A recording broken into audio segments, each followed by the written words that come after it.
Production. Hi ma'am.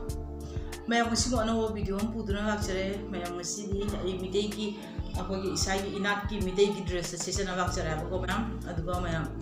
ay na mamang dasu ay gi isay gi pijeta ma'am sena thangat khre ako adugi matam da di ay sumaina in manya ba fitup se ko anam mana sumaina india ba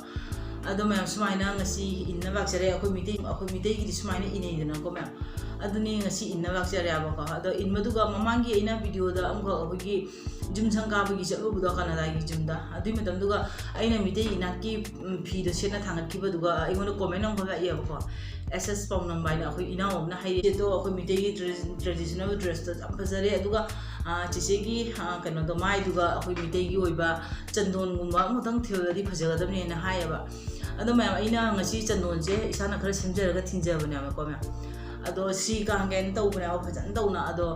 chei su wei da chandon su perfect chandon wei dia ko ma aduna aina ngasi ai chandon namjadre hando dum mayam na akoi ss pom number ina una haibire ko matumina akoi mitei gi chandon je ai su pamje ba ko ado khatang thinjare ko thinba budi jamna haite haitraga su dum ai ka ba namjanjare mayam ko aduni ado ai huji chakcha ge ai tawri ba ko mayam mitei gi pijeta ai hinjang je mayam jengmina ja ba kai gi thomino haido mayam ingsi ndo mayam ngasi gi mathelse ngasi singju oina tawdra mayam swado in tawre ko makal kai gi hapaga asigana jirum atoiba thongba maire asigana pakora baire mayam pakora ni ado sina finger khara baire asigana hawai thongba khara baire si achar khara baire mayam ado ngasi gi mathelse mayam sitani aba ko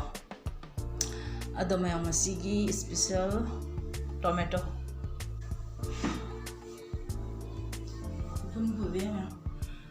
ndo mayam ai huji chaba hujara ya ko ado ai gi chakse khaidonga designing tawringi da adga gi keno tawringi da ne adum dress ka set khotpa tawringi na mayam chake puing na bo ya ba hawi di wari wei de bo ngasi tawje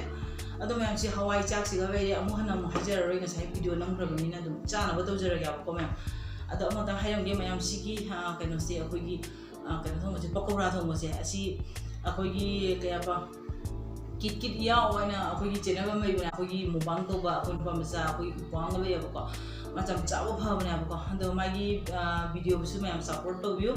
ado mana request to ko hai tare ko aina su vision pakora ja sira khang dine na hai bu ko istise nangi mubang to ro do pakora ko chaw na ho ga aina dum hai ri ya ko ado mana hai pa ga aina khan ba ga mana hai pa dum ta jan chana re ha ko mayam ado ai ji chana ba to ro ge jam su ngang ro ge ji ngang su jam hai te ngang su ri ka ne no mayam chana ba to ro ge na chakni ngre si di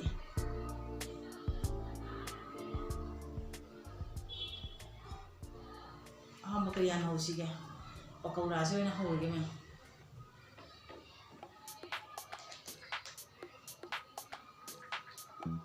pakawra no ta mai de no me sini pidup sige kari ga sa abni mai de no mai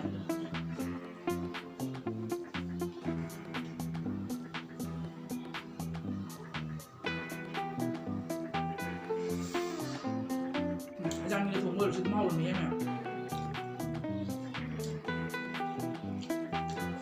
Jangan lupa berkong ni apa.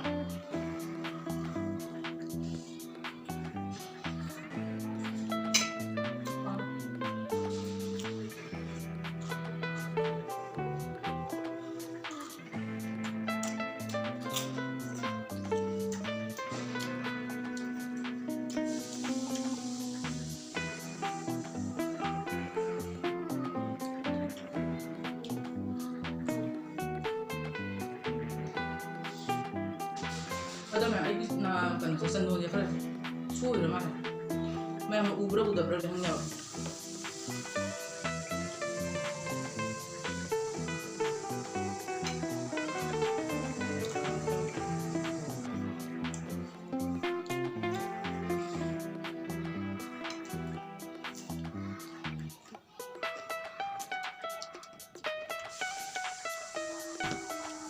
Ini dia macam ada, ini orang kumpul.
Basta may haway yun.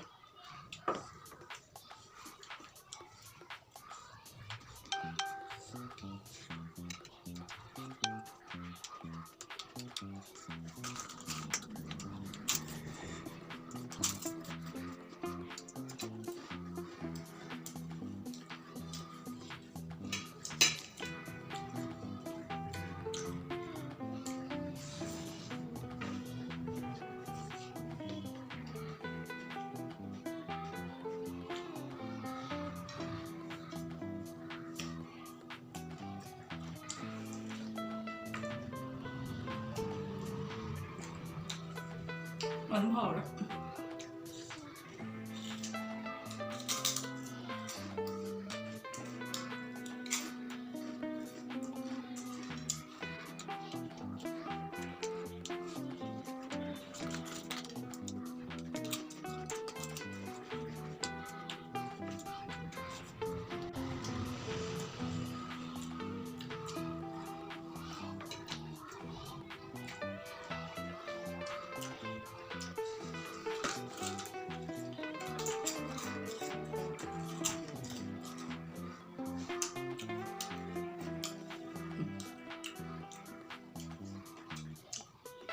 Mẹ nó phải đi đâu nha, tụi mình tôi sao không mẹ. Đó mẹ, hào số hào đấy làm nè, kadang-kadang bilang gitu, kalau cara bilang kalau zaman ini, kadang-kadang belum cara apa mẹ. Tetap pakora số hào đấy, dari jirum số hào đấy, dari irung maksudnya itu juga hào đấy, selasu. Ada pun hào đấy mẹ, sini cara ngomong dah mẹ, thu ngơ thì sao được chúng là design như vậy nó bay được, nó bay đúng rồi đấy mẹ, nó phải gitu boy nè kìa. Ada ngasih ini lagi video sih semua sih ketemu mẹ. Ado ano boy now sing na agi video sibu na jeng bibo ada kadi like to view share to view aduga comment sibu to biro ado subscribe to di ko bigo na ko sin na mo support to minasi do ngasi ko ina video ta magi mayam bye bye.